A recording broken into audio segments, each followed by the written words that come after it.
নমস্কার, সকলকে স্বাগত জানিয়ে শুরু করছি জীবনের আলো অনুষ্ঠান। দেখুন, আমাদের বিভিন্ন অর্থাৎ এখানে বিশেষ করে যেগুলো আমরা দেখি, আমাদের জীবনযাত্রার অনেক ক্ষেত্রে সমস্যা তৈরি হয়। জীবনযাত্রার যে গতি, সেই গতি অনেক সময় থেমে যায়, অনেক সময় বাধা প্রাপ্ত হয়, সেটা বিভিন্ন ক্ষেত্রে। কারণ আমাদের জীবনের যে আমাদের চাওয়া পাওয়া, সেক্ষেত্রে যদি সঠিকভাবে সেটা আপনি যদি না পান, তাহলে আপনার মধ্যে একটা বিষণ্ণতা তৈরি হয়। এটা প্রত্যেক মানুষের মধ্যেই রয়েছে। অর্থাৎ এই চাওয়া পাওয়া না পাওয়া, এটার সঙ্গে যুক্ত রয়েছে আমাদের জ্যোতিষশাস্ত্রের, যেটা হচ্ছে বিশেষ করে একাদশ ভাব। অর্থাৎ যেটা সাকসেস, যেটা একাদশ ভাব থেকে দেয়। তাই আপনার জীবনে কতটা কী জায়গা রয়েছে, সাকসেস কতটা পেতে পারেন। হয়তো আপনি প্রচুর পরিশ্রম করছেন, কিন্তু সেই অনুযায়ী আপনার জীবনের সেই সাকসেসটা আসছে না। কেন আসছে না, কী কারণে আসছে না, এগুলো কিন্তু পুঙ্খানুপুঙ্খ বিচারের জায়গা রয়েছে। এবং তার সঙ্গে সঙ্গে রয়েছে জীবনের সাকসেস তো বিভিন্ন ক্ষেত্রে হতে পারে, বিভিন্ন ওয়েতে হতে পারে। বিভিন্ন আপনার ক্ষেত্রে আপনার কী ধরনের সাকসেস। একটা জাতক জাতিকার যে ছোটোর থেকে পড়াশোনা করছে, তার জীবনের একটা নির্দিষ্ট যে লক্ষ্য রয়েছে, সে তার প্রত্যেকটা ক্লাসে যত ভালো রেজাল্ট করতে পারে। কিন্তু এই পড়াশোনার শেষের পর একটা জাতক জাতিকার যেটা লক্ষ্য থাকে, সে তার কর্মজীবনে প্রবেশ করে, অর্থাৎ তার যে কেরিয়ার, সেই জায়গাটা যেন খুব ভালো জায়গা পায়।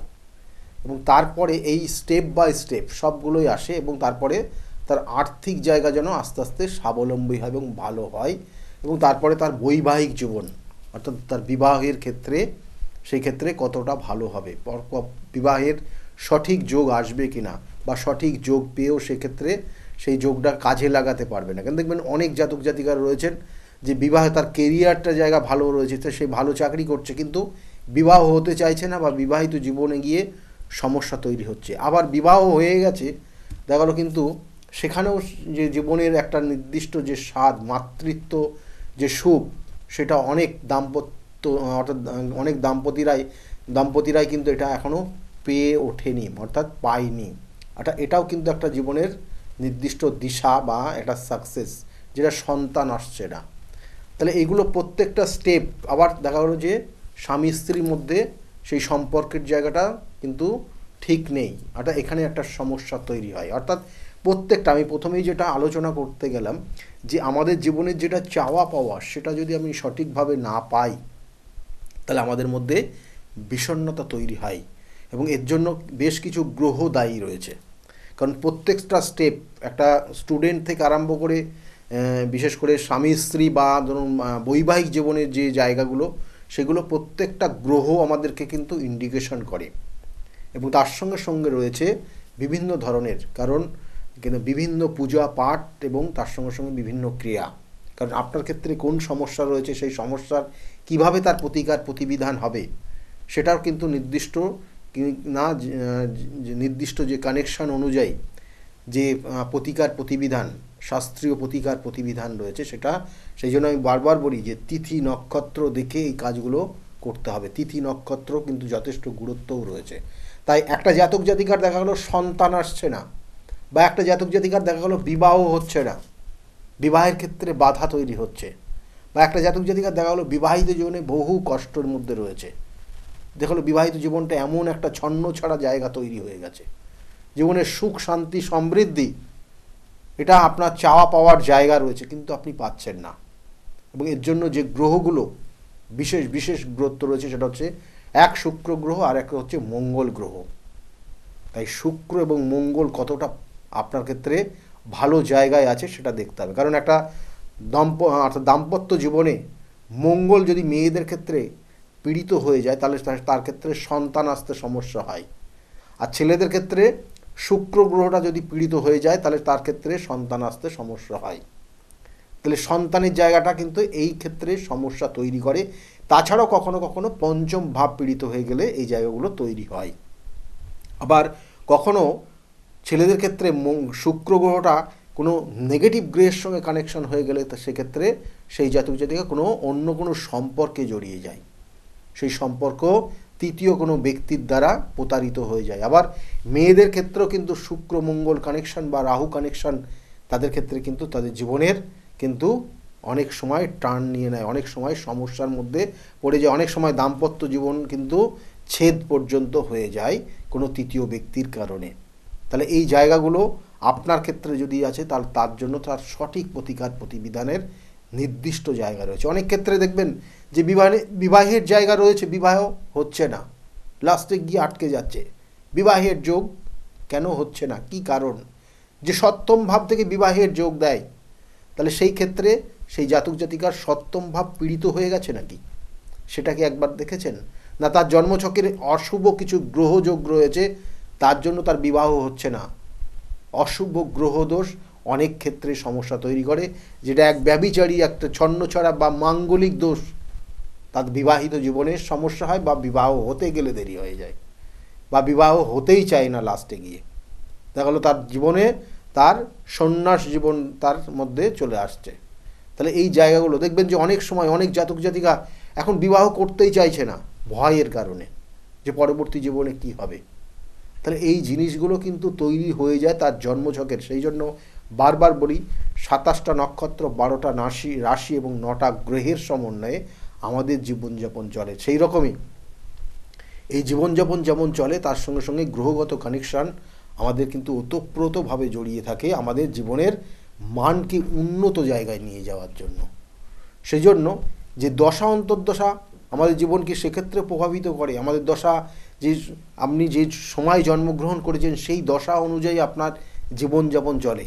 আবার অনেকের ক্ষেত্রে হয়তো জন্মছক জানা নেই, আপনার ডেট অফ বার্থই আপনি জানেন না, আপনার সন্তান আসছে না, বা আপনার বৈবাহিক জীবন নিয়ে খুব সমস্যার জায়গা রয়েছে, আপনার ক্ষেত্রে আবার বিবাহ হতে গেলে বাধা তৈরি হচ্ছে। জেনে রাখুন, আপনার জন্মছকের একবার দেখে নিন আপনার, অর্থাৎ যেটাকে বলা হচ্ছে লিটিল ফিঙ্গারের যে সোজাসুজি টানা একদম নিচে, অর্থাৎ এই লিটিল ফিঙ্গার, এটা হচ্ছে কনিষ্ঠ আঙুল, এই কনিষ্ঠ আঙুলের থেকে এই পর্যন্ত যদি কোনো রকমের কোনো দাগ বেশি থাকে, তাহলে তাদের বৈবাহিক জীবন নিয়ে কোথাও না কোথাও সমস্যা থাকবে।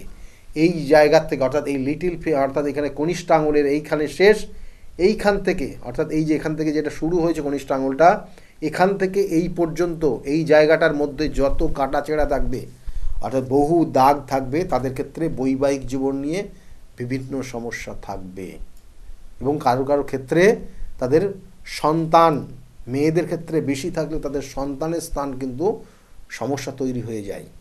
আবার ছেলেদের ক্ষেত্রে জানবেন যে আপনার ক্ষেত্রে যদি এই জায়গাটা বেশি দাগ থাকে, বিভিন্ন ধরনের সমস্যা থাকে, তাহলে আপনার ক্ষেত্রে আপনার বৈবাহিক জীবন সমস্যা থাকবে। তাহলে এগুলো যাদের, কারণ আমি দেখেছি অনেকের 70 দশকের আগে যাদের জন্মগ্রহণ করেছে, তাদের ক্ষেত্রে কিন্তু অনেকের ডেট অফ বার্থ জানা নেই, অনেকের সময় জানা নেই, কিন্তু তাদের হাতের রেখা বলে দেবে তাদের জীবনের কি আছে না আছে।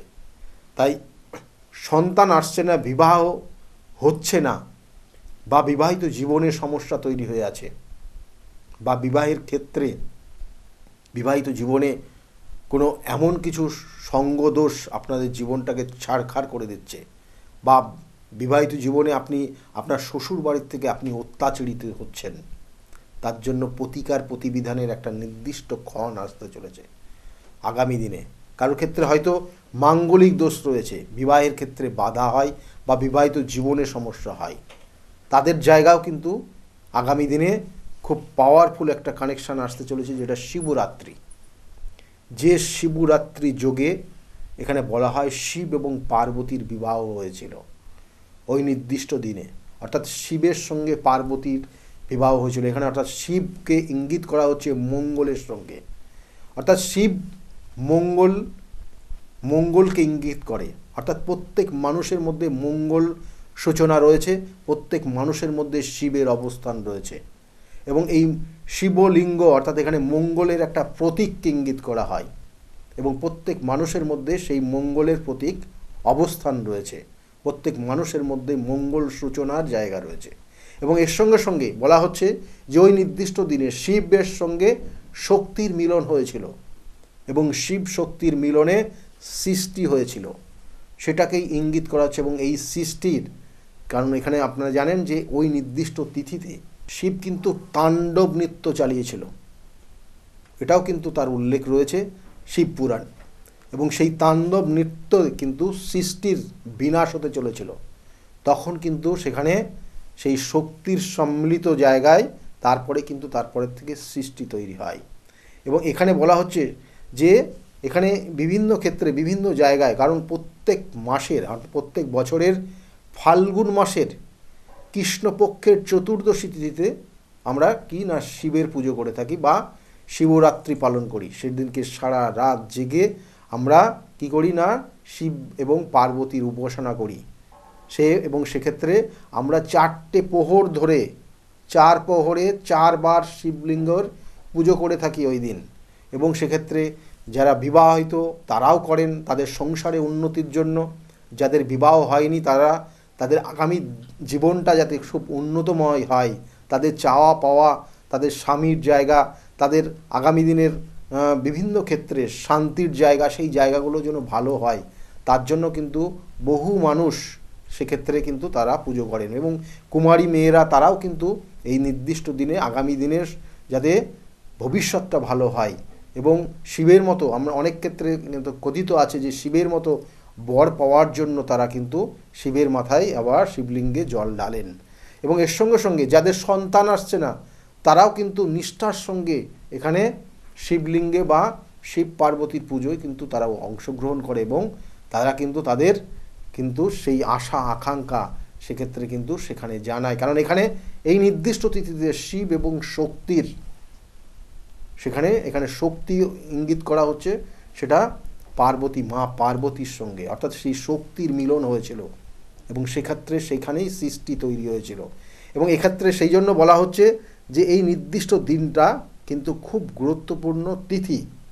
তাই এই নির্দিষ্ট তিথিতে যে বিষয়গুলো নিয়ে আজকের আলোচনা, যে সন্তান আসছে না, বিবাহ হচ্ছে না, বিবাহিত জীবনের সমস্যা, এবং কারো ক্ষেত্রে দেখা গেলো খুব অসম্ভব সমস্যার মধ্যে পড়ে গেছেন, সেখান থেকে বেরিয়ে আসতে পারছেন না, বা শারীরিক কোনো সমস্যার জায়গা রয়েছে, যাদের ক্ষেত্রে হয়তো শরীর স্বাস্থ্য খুব ভালো যাচ্ছে না, তাদের জন্য কিন্তু এটা খুব একটা নির্দিষ্ট তিথি বলতে পারেন। এবং এই শিব পুরাণ অনুযায়ী এই রাত্রে শিব এবং সৃষ্টির স্থিতি এবং প্রলয়ের মহাতাণ্ডব হয়েছিল, নৃত্য করেছিল, এবং শিব আবার এই রাত্রেই শিব এবং পার্বতী তাদের বিবাহ হয়েছিল। আবার এই রাত্রেই বলছে এর বিশেষ করে যে বিশেষ অর্থ রয়েছে এই যে কাহিনীগুলোর, তার মধ্যে বলা হচ্ছে পুরুষ এবং আদি শক্তি বা প্রকৃতি, অর্থাৎ এখানে বলছে পুরুষের সঙ্গে প্রকৃতির মিলন হয়েছিল এই শিবরাত্রিতে। এবং এই শিবরাত্রিতে শিব তার জীবন, অর্থাৎ বলা হচ্ছে যে মঙ্গলময় জীবনকে কিন্তু সে কিন্তু অর্থাৎ আমাদের জীবনে যে পাপ আমরা সবসময় বিভিন্ন ক্ষেত্রে জ্ঞানত বা অজ্ঞানত আমরা অনেক ধরনের পাপ করে থাকি, তাই সেই পাপ থেকে মুক্তি লাভ পাওয়ার জন্য কিন্তু এই নির্দিষ্ট তিথিটা বলা হচ্ছে খুব গুরুত্বপূর্ণ তিথি। এবং এখানে বিশেষ করে বলা হচ্ছে যে আমরা যে পুজো করে থাকি, দেখবেন শিবলিঙ্গের পুজো করার কিন্তু নির্দিষ্ট কিছু তিথি এবং কিছু নিয়ম রয়েছে। বিশেষ করে 3টে পাতাযুক্ত বেলপাতা, 3টে যে পাতার 3টে ফলক থাকবে, এবং নিখুঁত সেই বেলপাতা শিবলিঙ্গের ওপর কি না সাদা চন্দন মাখিয়ে সেই শিবলিঙ্গের ওপর দেওয়া হয়। কিন্তু একটা জিনিস মাথায় রাখতে হবে যে বোটার দিকে যে শক্ত যে একটা পয়েন্ট থাকে, সেটা কিন্তু অবশ্যই কেটে আমরা শিবলিঙ্গের ওপর দিই, এবং শিবলিঙ্গের ওপর দেওয়া মানে এটা কিন্তু যথেষ্ট গুরুত্ব রয়েছে। কারণ আপনার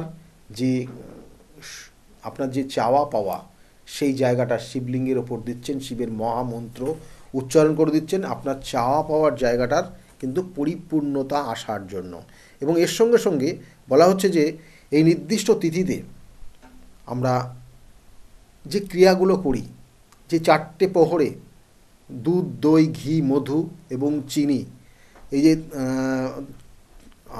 বিশেষ করে পঞ্চামৃত দিয়ে, এবং এই পঞ্চামৃতর মধ্যে দুধ, কখনো কোনো প্রহরে দুধ দিয়ে করছি, কোনো প্রহরে দই দিয়ে করছি, এবং কোনো প্রহরে ঘি দিয়ে করছি, কোনো প্রহরে কিন্তু মধু দিয়ে করছি। তাহলে এই যে জিনিসগুলো, এই দ্রব্যগুলো আমরা এক একটা প্রহরে আমরা এক একটা দ্রব্যগুণ দিয়ে শিবের অভিষেক করছি।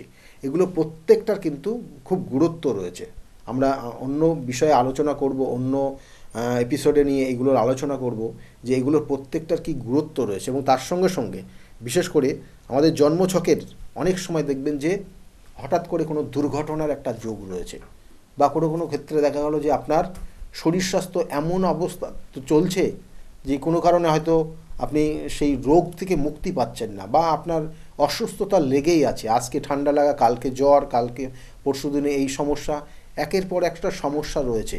এবং সেক্ষেত্রেও কিন্তু বলা হচ্ছে এই নির্দিষ্ট তিথিতে আপনি যদি শিবের অভিষেক করতে পারেন নির্দিষ্ট ক্রিয়ার মাধ্যমে, সেক্ষেত্রেও কিন্তু আপনি ভালো থাকতে পারবেন। কারণ বলা হয় যে শিবের অভিষেক করার জন্য বিরাট কিছু আড়ম্বরের প্রয়োজন নেই, বিশাল কিছু একটা করবেন সেটা কিন্তু শিব চায় না। শিব তিনি অ্যাকচুয়ালি কিন্তু শ্মশানে অবস্থান করেন, এবং সেই জন্য তিনি কিন্তু বলা হচ্ছে যে যদি আপনার মধ্যে ভক্তি, শ্রদ্ধা, নিষ্ঠা এগুলো যদি থাকে তাহলে আপনি শিবকে পেতে পারেন। শিবের কিন্তু যে মহিমা, শিবের আশীর্বাদ আপনি পেতে পারেন, এবং সেই অনুযায়ী যদি আপনি শিবের পুজো করে থাকেন তাহলে অবশ্যই আপনার জন্য শুভত্ব তৈরি হবে। এবং এর সঙ্গে সঙ্গে আরও বলি, কারণ এই যে নির্দিষ্ট তিথি, সেক্ষেত্রেও কিন্তু এই অর্থাৎ বলা হয় যে মাতা পার্বতী তিনি কিন্তু অনেক তপস্যার পরে সেই শিবকে কিন্তু সেখানে ওই নির্দিষ্ট তিথিতে পেয়েছিলেন। কারণ তার পুনর্জন্ম, এগুলো আরও অন্যান্য জন্মবৃত্তান্তর বিভিন্ন শিবপুরাণের বিভিন্ন কাহিনী রয়েছে, কিন্তু তার এই জন্ম পাওয়ার পর সে কিন্তু শিবকে পাওয়ার জন্য বিভিন্ন ধরনের তপস্যা করেছেন, বিভিন্নভাবে নিষ্ঠার সঙ্গে শিবকে কিন্তু স্মরণ করেছেন, এবং তারপরেই কিন্তু একসময় সেখানে সশরীরে তিনি সেখানে উপস্থিত হয়েছেন, এবং সেই নির্দিষ্ট তিথিতে তাদের বিবাহ হয়েছে। সেই জন্য আমি বারবার বলবো যে নিষ্ঠা, ভক্তি এবং বিশ্বাস এইগুলো যদি আপনার থাকে তাহলে অবশ্যই আপনি আপনার জীবনের যে নির্দিষ্ট লক্ষ্য রয়েছে সেই নির্দিষ্ট লক্ষ্য আপনি পেতে পারেন। আর বারবার বলি যে তিথি নক্ষত্র দেখে এবং এই প্রতিকার প্রতিবিধান, যেমন আপনার ক্ষেত্রে যেমন বলছিলাম যে আপনার ক্ষেত্রে হয়তো সন্তান আসছে না, আপনার ক্ষেত্রে দেখা হলো বিবাহের যোগ আসছে কিন্তু বিবাহ হচ্ছে না। কারো ক্ষেত্রে দেখা যাচ্ছে যে বিবাহের যোগাযোগ অর্থাৎ বিবাহ হয়ে গেছে কিন্তু বৈবাহিক জীবন খুব কষ্টকর, দুঃখের জায়গা রয়েছে। আবার দেখা গেল যে আপনার ক্ষেত্রে বিবাহিত জীবনে এমন কিছু সঙ্গদোষ আপনাদের জীবনটাকে নষ্ট করে দিয়েছে, কোনো তৃতীয় ব্যক্তির দ্বারা আপনি আপনার জীবনটাকে কিন্তু সমস্যাময় জায়গায় তৈরি হয়ে গেছে, বা আপনার মধ্যে সমস্যা তৈরি হচ্ছে। তাহলে এই যে জায়গাগুলো রয়েছে এগুলোর সঠিক প্রতিকার প্রতিবিধান রয়েছে এই নির্দিষ্ট তিথি। কারণ অনেকের ক্ষেত্রে বিবাহ হচ্ছে না, তার অনেক দোষ থাকতে পারে। তার মধ্যে একটা খুব গুরুত্বপূর্ণ জানেন আপনারা যে অষ্টম মাঙ্গলিক দোষ, যে অষ্টম মাঙ্গলিক দোষ থাকলে পরে অনেক ক্ষেত্রে বিবাহ হতে চায় না। অনেক সময় দেখা গেলো মাঙ্গলিক দোষের কারণে ডিভোর্স পর্যন্ত হয়ে যেতে পারে। তাহলে এটা বৈবাহিক জীবনে একটা কষ্টকর পরিস্থিতি তৈরি হয়, যাতে না হয় তার জন্য এই উপযুক্ত সময় সেক্ষেত্রে সেই প্রতিকার প্রতিবিধানের, যদি মনে করেন প্রতিকার প্রতিবিধান এবং সঠিক গাইডলাইন নেবেন তাহলে অবশ্যই যোগাযোগ করুন। কারণ আমি বারবার বলে থাকি যে সঠিক প্রতিকার, সঠিক প্রতিবিধান এবং সঠিক গাইডলাইন আপনার জীবনকে পরিবর্তন করতে পারে। তাই যদি মনে করেন যোগাযোগ করবেন অবশ্যই বুকিং নাম্বারে ফোন করে নেবেন। আমার চেম্বারগুলো একটু বলে দিই, প্রত্যেক রবিবার দিন কাঁচরাপাড়া চেম্বার রয়েছে, প্রত্যেক রবিবার কাঁচরাপাড়া চেম্বার, এবং সেক্ষেত্রে দুপুর 2টোর থেকে 4টে পর্যন্ত 6টা পর্যন্ত চেম্বার চলে। দুপুর 2টোর থেকে 6টা পর্যন্ত প্রত্যেক রবিবার কাঁচরাপাড়া পাবেন। ফার্স্ট কাম ফার্স্ট সার্ভিস, নাম লিখিয়ে নেবেন এবং ফার্স্ট কাম ফার্স্ট সার্ভিস আসবেন, অবশ্যই আপনারা সহযোগিতা পাবেন। এবং তার সঙ্গে সঙ্গে প্রত্যেক সোমবার ব্যারাকপুর স্টেশনের কাছেই কিন্তু আপনারা চেম্বারে পাবেন, এবং সেক্ষেত্রেও কিন্তু 12টার থেকে 4টে পর্যন্ত চেম্বার চলবে। এবং ওই সোমবারে 5টার থেকে 8টা পর্যন্ত আপনারা চেম্বার পাবেন কিন্তু শ্রীরামপুর চেম্বার, এবং শ্রীরামপুরেও সেখানে কিন্তু সেটাও স্টেশনের কাছাকাছি। এবং এর সঙ্গে প্রত্যেক মঙ্গলবার আপনারা পাবেন কি না কালীঘাট লেক মার্কেট, অর্থাৎ রাসবিহারী এভিনিউতে যে লেক মার্কেট রয়েছে সেই লেক মার্কেটের ঠিক পিছনে সৌভাগ্য চক্র, এখানে মঙ্গলবার সন্ধ্যাবেলা পাবেন। আপনারা নাম লিখিয়ে নেবেন অবশ্যই, এবং ফার্স্ট কাম ফার্স্ট সার্ভিস প্রত্যেক চেম্বারের জন্য। এবং বুধবার করে আপনারা হাওড়া ময়দানে চেম্বার রয়েছে, হাওড়া ময়দান 5টা থেকে 8টা পর্যন্ত পাবেন। এবং কখনও বুধবার করে কিন্তু আপনারা মেচেদাতেও পাবেন, মেচেদায় ফার্স্ট হাফে পাবেন এবং সেকেন্ড হাফে হাওড়া পাবেন, হাওড়া ময়দানে পাবেন। তাছাড়াও কিন্তু শনিবার করে বর্ধমান, কখনো তারাপীঠ, কখনো বহরমপুরে পাবেন শনিবার করে। কারণ এই নির্দিষ্ট চেম্বারগুলো আপনারা জানেন নির্দিষ্টভাবে এবং অনেক পুরনো চেম্বার এবং একই জায়গায় আপনারা পাবেন। এবং তার সঙ্গে সঙ্গে শনিবার করে কিন্তু নির্দিষ্ট যোগে তারাপীঠ মহাশ্মশানে বিভিন্ন ধরনের কাজগুলো সেখানে করা হয়। অর্থাৎ আপনারা কিন্তু ডেতে চেম্বার পাবেন এবং ইভিনিংয়ের পর থেকে কিন্তু শ্মশানের বিভিন্ন কাজ সেখানে করা হবে।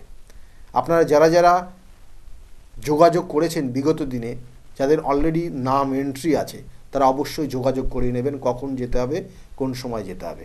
এবং তার সঙ্গে সঙ্গে বলবো যে আপনারা কিন্তু আমার যে চেম্বার, তাছাড়াও কিন্তু গুয়াহাটিতে চেম্বার রয়েছে, গুয়াহাটিতে বেনারসে পাবেন, গুয়াহাটিতে পাবেন এবং তার সঙ্গে সঙ্গে কিন্তু শিলিগুড়িতে চেম্বার রয়েছে। কখন কোন চেম্বারে থাকছি নিচের স্কলের দিকে লক্ষ্য রাখুন, ওখানে নির্দিষ্ট করে লেখা রয়েছে এবং নির্দিষ্ট করে ওখানে বেশ কিছু সময় বিশেষ অফারও দেওয়া থাকে। কখন কি জিনিস পাচ্ছেন না পাচ্ছেন নিচের দিকে লক্ষ্য রাখলে আপনারা অবশ্যই সেই জিনিসগুলো নির্দিষ্ট সময়ে কিন্তু পাবেন যোগাযোগ করলে। এবং তার সঙ্গে সঙ্গে বলবো যে আমার কাজগুলো কিন্তু শুধুমাত্র আমার নিজ গৃহমন্দিরেই না, কারণ গৃহমন্দিরে আপনারা জানেন প্রত্যেক অমাবস্যার তিথিতে আমার নিজ গৃহমন্দিরে বিভিন্ন ধরনের কাজ হয়। এবং তাছাড়াও বলবো যে আমার এই নিজ গৃহমন্দিরে যে শিবরাত্রি যোগে বিভিন্ন ধরনের যে ক্রিয়া চলবে, পুজো চলবে, সেখানে হোম যজ্ঞ বিভিন্ন ধরনের কাজ হবে। এবং তারপরের দিন অমাবস্যার তিথি রয়েছে, কারণ এই 26 তারিখ এবং 27 তারিখ দুদিন কিন্তু সেখানে কাজ চলবে। আবার সেখানে কিন্তু সেটা নিজ গৃহমন্দিরেই হবে।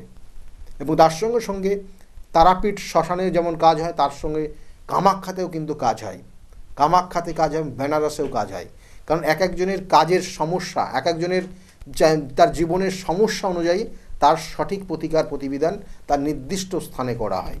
সেই জন্য যারা মনে করছেন যোগাযোগ করবেন, অবশ্যই নিচের যে বুকিং নাম্বারটা যাচ্ছে ওই বুকিং নাম্বারে ফোন করে আপনি জানতে পারবেন আমি কোন চেম্বারে কখন কোন সময়ে থাকি, এবং সেই অনুযায়ী আপনারা যোগাযোগ করে নিতে পারেন। কারণ আমি বারবার বলি সঠিক গাইডলাইন অর্থাৎ সঠিক প্রতিকার, আপনার সমস্যাটা কি নিখুঁতভাবে তার ক্যালকুলেশন করে বার করা এবং তার সঙ্গে সঙ্গে তার সঠিক প্রতিকার প্রতিবিধান দেওয়া, এবং তারপরে স্টেজ হচ্ছে সঠিকভাবে তার দিশা দেখানো, তার গাইড দেওয়া। তাই সঠিক প্রতিকার, সঠিক প্রতিবিধান এবং সঠিক গাইডলাইন একটা জাতক জাতিকা যদি ঠিকভাবে পায়, তাহলে অবশ্যই তার জীবনের যে নির্দিষ্ট লক্ষ্য অবশ্যই সে ফিরে পাবে, অবশ্যই সে পাবে। তাই জন্য বিগত দিনে বহু মানুষ তারা এসছে আমার কাছে তাদের বিভিন্ন সমস্যা নিয়ে, সেই সমস্যার সমাধান হয়ে আজকে তাদের ভালো জায়গায় রয়েছে। তাই আজকে শুনতে থাকুন যে বিগত দিনে যে সকল মানুষগুলো যারা এসছিল আজকে কতটা ভালো রয়েছে তাদের জায়গায় দাঁড়িয়ে, তাদের মুখ থেকে শুনুন। আর সকলে খুব ভালো থাকবেন, আগামী দিনগুলো প্রত্যেকের খুব ভালো হোক এই শুভকামনা জানাই। এবং তার সঙ্গে সঙ্গে শিবরাত্রির তিথি মাথায় রাখুন, খুব গুরুত্বপূর্ণ তিথি এবং হিন্দু বা শিব পুরাণের একটা সবথেকে গুরুত্বপূর্ণ পুজো রয়েছে, গুরুত্বপূর্ণ তিথি রয়েছে, এই তিথিটাকে কাজে লাগান। সকলে খুব ভালো থাকবেন, নমস্কার। ডক্টর গৌতম শাস্ত্রী আর 5 জন অ্যাস্ট্রোলজারের থেকে কেন তিনি আলাদা? স্বাভাবিকভাবে আপনাদের মনে এই প্রশ্ন আসতেই পারে। দূর দূরান্ত থেকে নানান সমস্যায় জর্জরিত মানুষ ছুটে আসে তার কাছে। গ্রহদোষ হোক কিংবা কাল সর্পদোষ, অথবা ধরুন মাঙ্গলিক দোষ কিংবা অন্য যে কোনো সমস্যা, তারা জানেন সব সমস্যা স্থায়ী সমাধানে এক এবং অদ্বিতীয় ডক্টর গৌতম শাস্ত্রী। চলুন আজ আপনাদের সাথে পরিচয় করিয়ে দিই এমন কিছু মানুষের এবং শুনে নিই তাদের কথা। আমার বাবা 2021 সালে প্রথমবার স্যারের কাছে আসেন, আর মানে বাবার ব্যাপারে যে প্রেডিকশনগুলো করা হয়, মানে প্রত্যেকটা প্রেডিকশন প্রচণ্ড অ্যাকিউরেট ছিল। তারপরে তো বাবার বিভিন্ন কাজে মানে স্যার হেল্প করেছেন, যেগুলোতে রেমিডি দিয়ে প্রত্যেকটা কাজই তারপর মানে খুব আমরা ফলও পেয়েছিলাম। তো তারপর মা আমায় নিয়ে আসে। আমার ব্যাপারেও স্যার যে প্রত্যেকটা প্রেডিকশন করে প্রত্যেকটাই এতটাই অ্যাকিউরেট ছিল, মানে অনেকটা অবাক করার মতোই অ্যাকিউরেট ছিল। আর মানে মনে হয়েছিল আরও আগে আসলেই ভালো হতো, আরও অনেক কিছু বেটার হতে পারতো। কিন্তু তারপরে যখন রেমিডি নেওয়ার পরে আর প্রচণ্ড অনেক রকম ফল পেয়েছি আমি, আমার মা, আমার বাড়িরও সবাই এসেছে, মানে সবাই অনেক ভালো ফল পেয়েছি। আর মানে স্যার শুধুমাত্র ফলের দিক থেকেই না, এখানে এসে পুজো দিয়ে স্যারের ব্যবহারও খুব ভালো। আর মানে প্রত্যেকটা জিনিসের ক্ষেত্রে তিনি মানে খুব অ্যাটেন্টিভ, খুব ভালোভাবে শোনেন, প্রত্যেকটা জিনিসের সেভাবেই সলিউশন দেয়।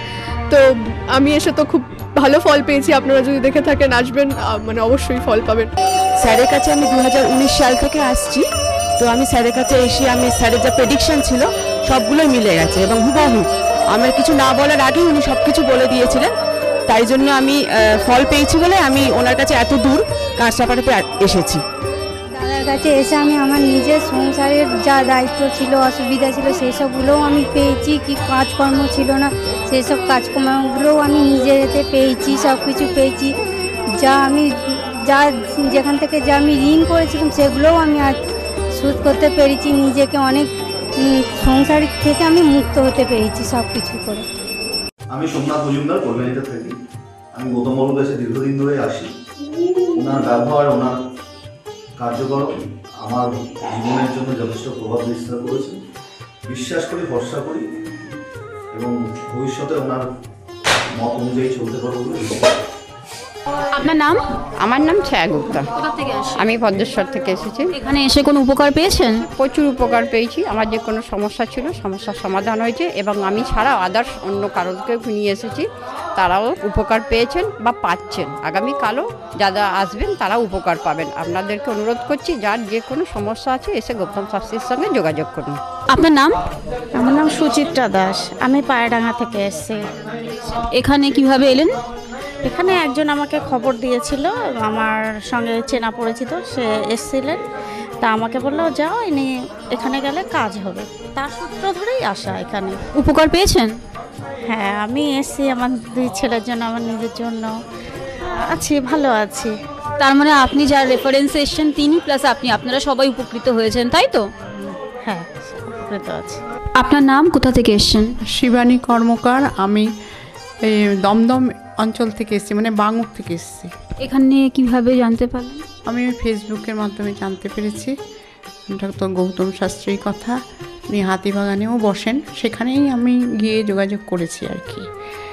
যোগাযোগ করার পর আমি ওনার বাড়ি কাঁচরাপাড়ায় এসেছি ওই রটন্তী কালী পুজোর উপলক্ষে পুজো পাঠে যোগদান করার জন্য।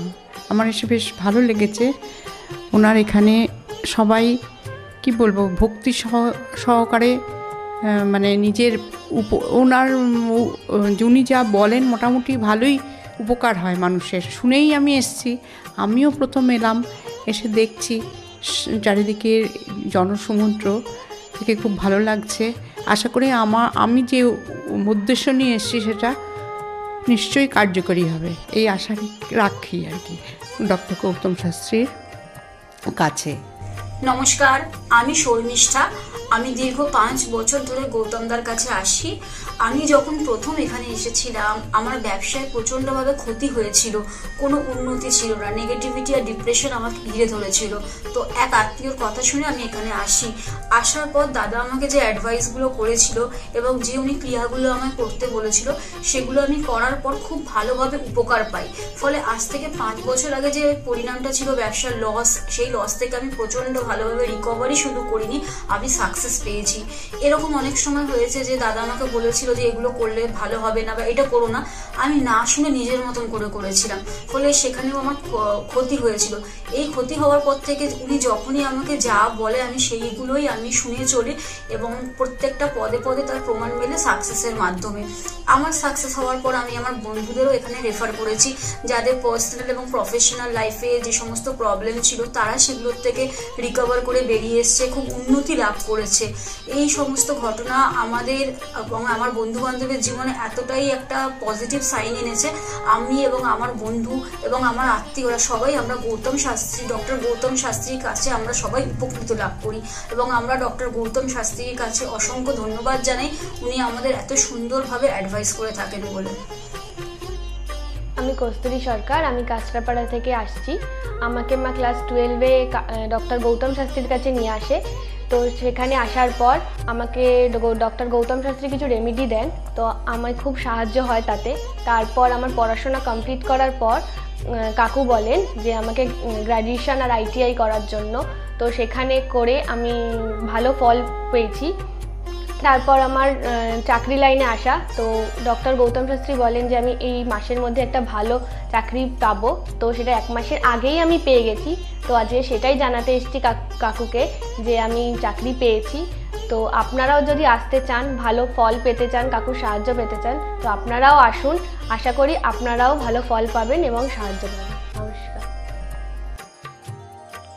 নমস্কার, আমি জয়িতা গুহ। আমি গত এপ্রিল মাস থেকে খুব সমস্যায় পড়েছিলাম। আমার কাজের দিক থেকে সমস্যা ছিল, বসের সাথে এবং পারিপার্শ্বিক আমার যে কলিগরা ছিল তাদের সাথে খুবই সমস্যা জড়িত হয়েছিলাম। তো তারপরে সেই কাজটা আমি আর অবশেষে টিকিয়ে রাখতে পারিনি, সেটা আমাকে বাধ্য হয়েছিলাম আমি সেটা ছেড়ে দিতে। তারপরে একটা খুব আর্থিক দিক থেকে খুব ভেঙে পড়েছিলাম। তো সেই সমস্যায় জর্জরিত হয়ে বুঝতে পারছিলাম না কি করব। তো হঠাৎ একদিন টিভিতে প্রোগ্রাম দেখি ডক্টর গৌতম শাস্ত্রী, ওনার কথাবার্তা, ওনার যে উপাচারগুলো রয়েছে, যেগুলো উনি বলেন প্রতিকার, সেগুলো শুনে আমার খুব ভালো লেগেছিল। তো ওনার সাথে এসে দেখা করি, আমার সমস্ত কথাবার্তা ওনার সাথে শেয়ার করি, প্রবলেমগুলো। তারপর উনি আমাকে দেখে আমাকে কিছু বলেন আমার ব্যাপারে, তো সেগুলো একদম হুবহু মিলে যায়। তো তারপরে উনি আমাকে রেমেডি সাজেস্ট করেন, তো আমি সেই রেমেডিটা নিই, আমি ধারণ করেছি। তো ধারণ করার পর আমি আস্তে আস্তে নিজের মধ্যে একটা চেঞ্জ দেখতে থাকি। তো এবং আমি গত আগস্টের 27 তারিখে একটা জব পেয়েছি, যেটা আমার মনের মতো। এখানে আমার ডেজিগনেশান, আমার স্যালারি, আমার মনের মতো লোকেশান আমি এখানে পেয়েছি, মানে এটাতে আমি বিশেষভাবে আপ্লুত। তো সের জন্য অসংখ্য ধন্যবাদ ডক্টর গৌতম শাস্ত্রীকে। আমি প্রসেনজিৎ দাস, আমার বাড়ি কাঁচরাপাড়া। আমি ডক্টর গৌতম শাস্ত্রীর দেখেছিলাম টিভিতে, ওখান থেকে দাদার ফোন নাম্বার নিয়ে দাদা বাড়িতে আমি আসি। এসে দাদাকে আমার সমস্যা সমাধান বলি। আমার একটা সমস্যা, প্রচুর বড় সমস্যা ছিল, সেটা হচ্ছে আমাদের বাড়ি ঘরের সমস্যা ছিল, অনেক বছর ধরে সমস্যা ছিল, সেটা দাদা ঠিক করে দিয়েছে। এখন সেটা আমি বাড়ি করতেও চলেছি। তার সাথে সাথে আমার ব্যবসা বাণিজ্য কিছুই করতাম না, একটা নর্মাল কাজ করতাম। কাজ করার পর আমি এখন ব্যবসা বাণিজ্য উন্নতি হয়েছে, প্লাস দাদা যে প্রতিকারগুলো দিয়েছে সেগুলোকে আমরা এক্সপেক্ট করেছি। দাদার সাথে খুব ভালো ব্যবহার হয়েছে। এখন আপনারাও আসুন, এসে দাদাকে সমস্যা সমাধানের কথাগুলো বলুন, দাদা অবশ্যই আপনার সমাধান করে দেবে। ডক্টর গৌতম শাস্ত্রীর চেম্বারে আপনি কতদিন আসছেন? আমি প্রায় 2.5-3 বছর ধরেই এখানে মানে রেগুলারলি আসছি। মোটামুটি আমার যখন অসুবিধা হচ্ছে আমি তখন চলে আসছি। আপনি কোন চেম্বারে দেখিয়েছেন? আমি এখানকার কাঁচরাপাড়া চেম্বার। কাঁচরাপাড়া চেম্বারে দেখিয়েছেন, মানে আপনি যে সমস্যাটা নিয়ে এসেছেন ওটা কি আপনার কিওর হয়েছে? হ্যাঁ, আমি প্রথমে যে সমস্যাটা, পড়াশোনার সমস্যা নিয়ে প্রবলেমে পড়ে ওনার কাছে এসেছিলাম, তা মোটামুটি আমার যত দিন যাচ্ছে ইমপ্রুভ হচ্ছে আস্তে আস্তে। না, আপনার কাজ হয়ে গেলেই বলতে চাইছেন, তাই তো? আমার নাম অয়ন দাস, আমি শ্রীরামপুর থেকে আসছি। আমি বেসিক্যালি এখানে এসেছিলাম গত 1 বছর আগে আমার পড়াশোনা এবং কাজবাজের জন্য। এর আগে আমি অনেক জায়গায় গিয়েছিলাম, অনেক অ্যাস্ট্রোলজার দেখিয়েছিলাম, কিন্তু সেখানে আমি সমস্যার সমাধান পাইনি। তো ওনার প্রোগ্রাম টিভিতে চলে, আমি সেখানে দেখেছিলাম, দেখে এবার ওনার সাথে যোগাযোগ করার পর ওনার চেম্বারে আসে, ওনাকে সমস্তটা বলি। তো বলার পর আস্তে আস্তে অনেকটা আমি উপকৃত হয়েছি। কিছুটা আমার যেমন অবস্থাটা খারাপ হয়ে গেছিলো যতটা, তার থেকে অনেকটাই বেটার আছি। আশা করব ভবিষ্যতে এর থেকেও ভালো ফল পাবো। আমি আপনাদের অনুরোধ করবো আপনারা এসে দেখতে পারেন, যাদের অনেক সমস্যা চলছে এখানে এসে একবার কন্ট্যাক্ট করুন। ওনার শো চলতে থাকে টিভিতে, ওখান থেকে যোগাযোগ করতে পারেন ওনার সাথে, অবশ্যই আপনারা ফলাফল পাবেন। নমস্কার, আমি পিয়ালি মণ্ডল বলছি। আমি গত 6 মাস ধরে খুব সমস্যার মধ্যে ছিলাম, এত সমস্যার মধ্যে ছিলাম যে আমি কি করবো ঠিক করতে পারছিলাম, ভীষণ ডিপ্রেশনের মধ্যে চলে গেছিলাম। তো এই সময় আমার এক ফ্রেন্ড ডক্টর গৌতম শাস্ত্রীর কথা বললেন যে ওনার কাছে যেতে পারিস, ওনার কাছে গেলে তো সমস্যাগুলো হয়তো সমাধান উনি করে দিতে পারে। তো আমি ওর ফ্রেন্ডের কথা অনুযায়ী একদিন ডক্টর গৌতম শাস্ত্রীর কাছে এলাম। ডক্টর গৌতম শাস্ত্রীর কাছে আসার পরে তো আমার সমস্যাগুলো বলার আগে উনি দেখেই আমাকে আমার সমস্যাগুলো সব বলে দিল যে কী হবে, কী হচ্ছে না হচ্ছে, আমি কিসের জন্য এত সমস্যার মধ্যে রয়েছি।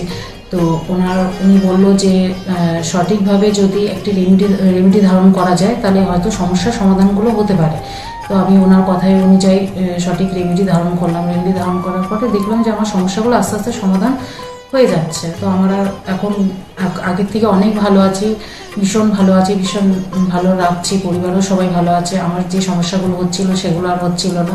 তো উনি আমার অনেক উপকার করেছেন, ডক্টর গৌতম শাস্ত্রী আমার অনেক উপকার করেছেন। তো আমি চাইবো যে আপনারাও আসুন, আপনারা এসেও আপনাদের সমস্যাগুলো বলুন যে আপনাদের কী কী সমস্যা হচ্ছে না হচ্ছে, যাতে আপনাদের পাশেও উনি দাঁড়াতে পারে, আপনাদের সমস্যাগুলো যাতে উনি সমাধান করতে পারে। আমি চাইবো যে আগামী দিনগুলোতেও ডক্টর গৌতম শাস্ত্রী যেন আমার পাশে এরকমভাবে থাকে, আমার সমস্যাগুলো যেন সমাধান করতে পারে। আমি আর অসংখ্য অসংখ্য অসংখ্য ধন্যবাদ জানাই ডক্টর গৌতম শাস্ত্রীকে যে উনি এইভাবে আমার পাশে থেকেছেন, আমাকে আজকে সমস্যার সমাধান করেছেন। তো অসংখ্য অসংখ্য অসংখ্য ধন্যবাদ।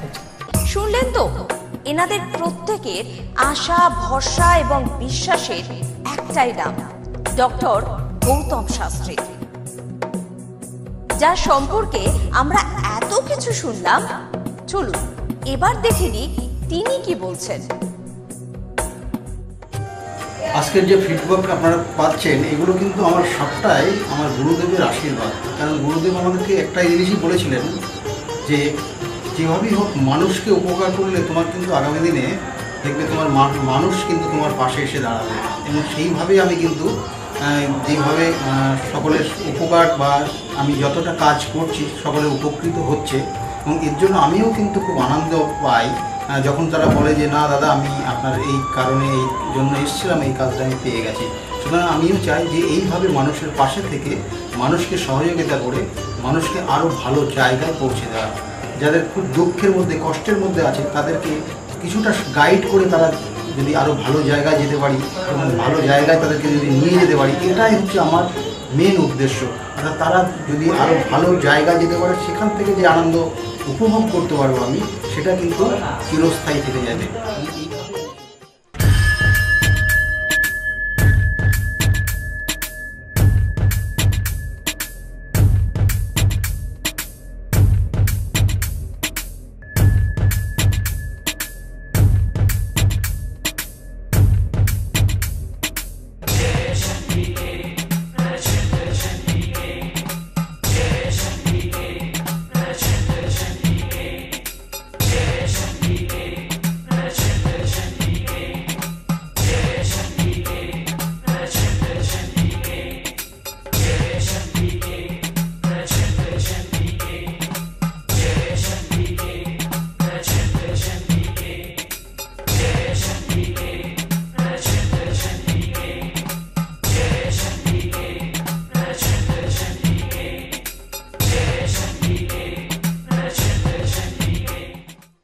দেরি কেন? চটপট ফোন করুন 9836410969 অথবা 8335805241 এই নাম্বারে। শুধুমাত্র একটি ফোন যা পাল্টে দিতে পারে আপনার গোটা জীবন। জ্যোতিষবিদ, বাস্তুবিদ, হস্তরেখা বিশারদ ও spiritual guide doctor Gautam Shastri, এক এবং অদ্বিতীয়।